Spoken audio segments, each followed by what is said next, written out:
वंशवाद के डंक को समझ गए तो अच्छा है, और पहले पापा राज करेंगे, पीछे उनका बच्चा है। समझ लो, अभी जितना जल्दी समझ लोगे उतना ठीक रहेगा, नहीं तो तुम खटिया पे बैठ के ना पैर दबाओगे इनके और कुछ नहीं करोगे। यही कर रहे हो। 76 साल बाद भी मुसलमान क्यों नहीं ज्यादा से ज्यादा IAS बन के निकलते हैं? क्यों नहीं मुसलमान डॉक्टर बन के निकलते हैं? क्यों नहीं मुसलमान इंजीनियर बन के निकलते हैं? क्यों मुसलमान भाई मेरे बच्चे सारे के सारे रेडियो पे अमरूद बेच रहे हैं? क्यों? पूछिए ना कांग्रेस से, मदनी साहब से बोलिए, सवाल सही जगह करें। देश के प्रधानमंत्री को नीच बोलता है मुसलमान, देश के प्रधानमंत्री को रड़वा बोलता है मुसलमान। कैसे खतरे में हो गया बताइए आप, पूछिए उनसे। कभी धान बो रहा है भाई, कभी ट्रक चला रहा है भाई, कभी कुली बन रहा है भाई, इतना कुछ कर रहा है भाई। एक राजकुमार, एक शहजादा, एक खानदान का पुत्र सड़क पे आ गया। इससे ज्यादा क्या चाहते हो मोदी से?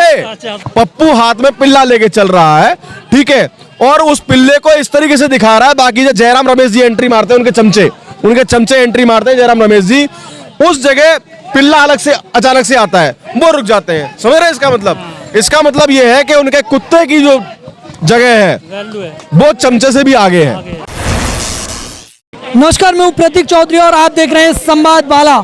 मौलाना महमूद मदनी का एक बयान आया है कि भारत में जो मुसलमानों की जो समस्याएं हैं, मुसलमान इतनी परेशानी में जी रहा है कि जो खाड़ी देश हैं वो उस पर सवाल उठा रहे हैं कि इतना बड़ा संगठन होने के बावजूद भारत में, उसके बाद भी मुसलमानों को जो परेशानियां उनका सामना क्यों करना पड़ रहा है। इसी के लिए हम जनता के बीच में आए और जनता से जानेंगे कि जनता क्या सोचती है मौलाना मदनी के इस बयान पर।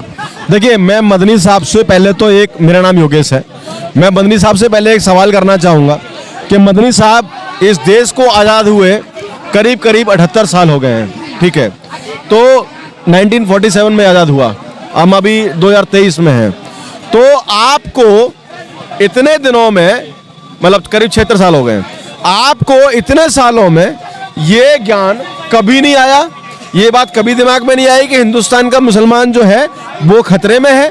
और हिंदुस्तान का बंटवारा जो हुआ था वो किस बेस पे हुआ था?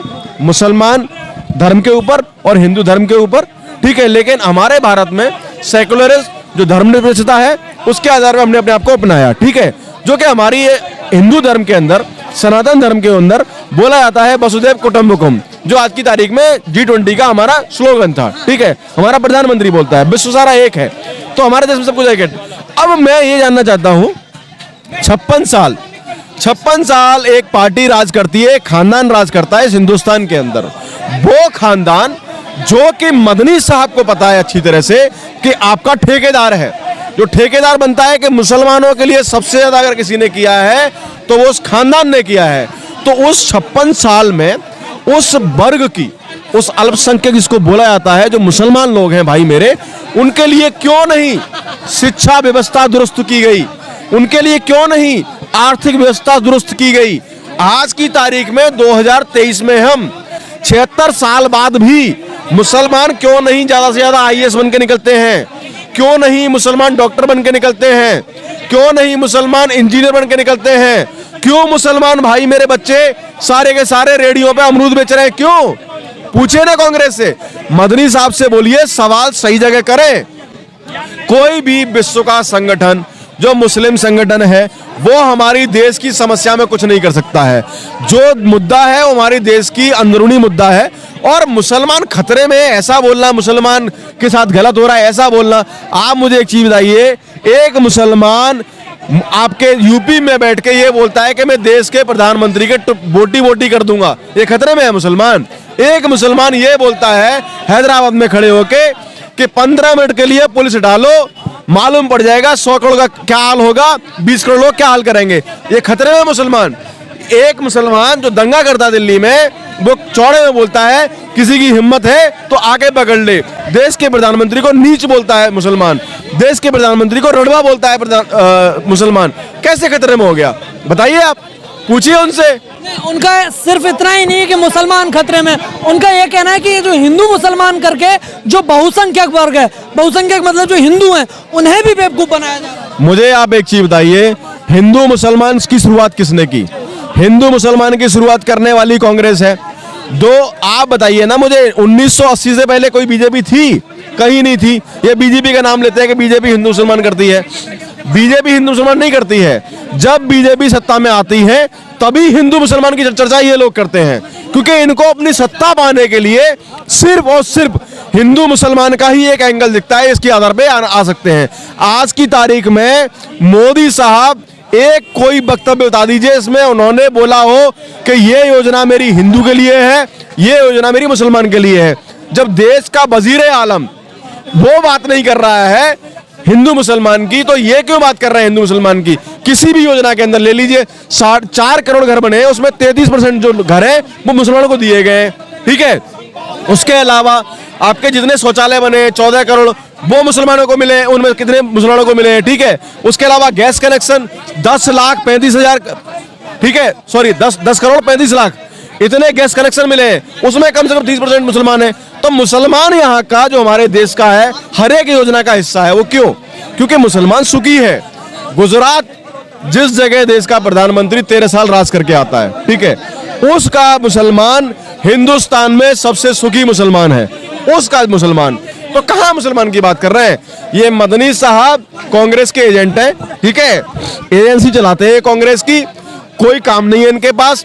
इनको कैसे भी करके एक नैरेटिव सेट करना है भारतीय जनता पार्टी के खिलाफ कि कैसे भी हिंदू मुसलमान, पहले हिंदू मुसलमान करो, उसके बाद हिंदुओं में जातिवाद करो। जातिगत जनगणना की बात हो रही है, जातिगत जनगणना की बात हो रही है, ठीक है, क्यों हो रही है? क्या जरूरत है इसकी, आप बताइए मुझे। राहुल गांधी अपने हर एक गारंटी कार्ड में बोल रहे हैं कि जी हम जातिगत जनगणना कराएंगे। आवश्यकता क्या है इसकी? मैं जो भी जाति से बिलोंग करता हूं, मुझे आपसे, मैंने आपका सरनेम पूछा नहीं पूछा, भाई साहब से पूछा नहीं पूछा, मुझे आवश्यकता ही नहीं है। मुझे हिंदू होने में ठीक है मेरे लिए, मुझे कोई टैग नहीं चाहिए कि मैं राजपूत हूं, मैं ब्राह्मण हूं, मैं गुप्ता हूं, नहीं चाहिए हमें। कौन कर रहा है? राहुल गांधी कर रहे हैं। अरे राहुल गांधी का तो ये कहना है कि मैं एकदम जो निष्पक्ष है, जैसे मोदी जी राजनीति करते हैं हिंदू मुसलमान की, मैं उस राजनीति में पढ़ना नहीं चाहता हूँ। लेकिन वहीं पर जो ओबीसी वर्ग की राजनीति है वो ये कहते हैं कि ओबीसी की का जो ये जो जातिगत जनगणना है उससे जो डेटा निकलेगा वो बहुत महत्वपूर्ण होगा देश के लिए। आप चाहते हैं कि देश में देखिए आप मुझे एक चीज बताइए, आप एक चीज बताइए, इस देश को 2015 से और 21 के बीच में 13.5 करोड़ लोगों को गरीबी रेखा से नीचे निकाला प्रधानमंत्री मोदी ने, ठीक है। तो इस देश को हमें आर्थिक स्थिति मजबूत करनी है कि जातिगत जनगणना करनी है? आवश्यकता किस चीज की है? मैं भी इस बात का समर्थन करता हूं कि छुआछूत ये सब दूर होनी चाहिए, लेकिन ये तभी दूर होगी। अब आप एक चीज बताइए मुझे, कोई बंदा है, कोई आदमी है जो करोड़पति है, चाहे नीची जाति से है, उसके घर पे ऊंची जाति वाले जब प्रणाम करते हैं जाके, उसको करते ही नहीं करते हैं। तो आप किसी को आर्थिक तौर पर मजबूत करेंगे, जातिगत व्यवस्था अपने आप खत्म हो जाएगी, छुआछूत अपने आप खत्म हो जाएगी। उसके लिए राहुल गांधी जी से बोलिए कि आप विदेश में जाके जो करते हैं ना, जो आपने दर्शन शास्त्र में एमफिल किया है ना, आप वहां से जब जाते हैं यूरोप में, जब जहर लगते हैं, आप आइए और दिमाग वाली बात कीजिए। आप जो एक इंटेलेक्चुअल बात करने की कोशिश करते हैं ना, वो आप कभी नहीं बन सकते, ठीक है। 2014 के बाद 2023 तक लोग पूछते हैं मोदी साहब ने किया है। एक बहुत बड़ा काम किया है मोदी साहब ने, जो आजकल खुद ब खुद दिख रहा है। कभी बाइक पे नजर आ रहा है भाई, कभी स्कूटी पे नजर आ रहा है भाई, कभी धान बो रहा है भाई, कभी ट्रक चला रहा है भाई, कभी कुली बन रहा है भाई, इतना कुछ कर रहा है भाई। एक राजकुमार, एक शहजादा, एक खानदान का पुत्र सड़क पे आ गया। इससे ज्यादा क्या चाहते हो मोदी से? जो आदमी, अभी देखो हेमंत बिश्व शर्मा ने एक बात बोली थी कि जब मैं उनसे मिलने गया, अपने कुत्ते को बिस्किट खिला रहे थे। अभी आज की ट्विटर में फोटो है उसकी, राहुल गांधी पप्पू की, आज की फोटो है। पप्पू हाथ में पिल्ला लेके चल रहा है, पिल्ला बोलते हैं कुत्ते के बच्चे को, ठीक है।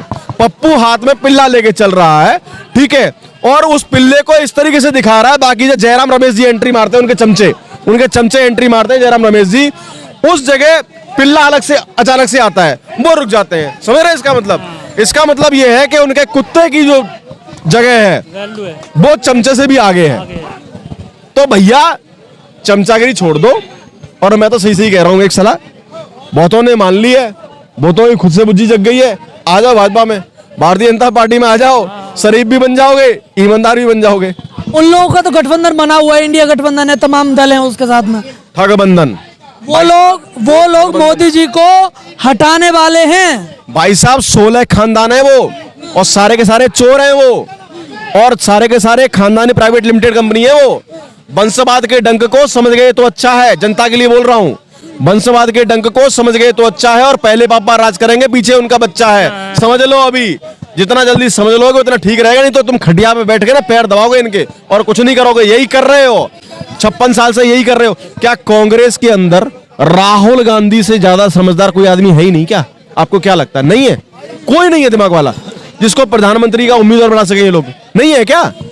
क्यों? एक खानदान के चमचे क्यों बन रखे हो भाई? आप खानदान की चमचागिरी छोड़ो। हो सकता है 5 साल बाद हम भी आपको वोट कर दें, कोई बड़ी बात नहीं है। आप खानदान की चमचागिरी करना छोड़ो। ये मदनी साहब जो है, क्या है जिनका आपने नाम लिया शुरुआत में, वो चमचे हैं, राहुल गांधी के खानदान के चमचे हैं वो। सबसे ज्यादा मुसलमानों को अगर कोई पीछे कर रहा है तो मुसलमानों के मौलवी, उनके मौलाना पीछे कर रहे हैं।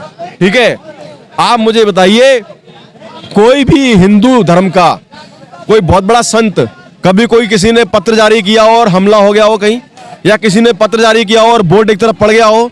मुसलमानों में होता है, मस्जिद से फतवा जारी होता है और बोर्ड उसी को पड़ता है, इसको फतवा जारी होता है इसके लिए, जिसके लिए बोला जाता है। तो हिंदू मुसलमान ये खुद करते हैं। राहुल गांधी के चमचे ये मदनी साहब, ठीक है, मैं क्षमा चाहता हूं ऐसे शब्दों का इस्तेमाल करने के लिए, लेकिन चमचा का मतलब होता है चाटुकर्ता करने वाला, जो किसी की दया दृष्टि में जी रहा हो। ठीक है, बोलते हैं जो बीजेपी के लिए अच्छा बोलता है उसको बोलते हैं भक्त हैं। अरे भैया बिल्कुल भक्त हैं हम, और भक्त होना हमें अच्छा लगता है, और भक्त होना हमारा धर्म है, क्योंकि हम राष्ट्रभक्त हैं। हम राष्ट्रभक्त हैं इसलिए हम भक्त हैं, और भक्त ही बनना पसंद करेंगे। हम चमचा नहीं बनना पसंद करेंगे।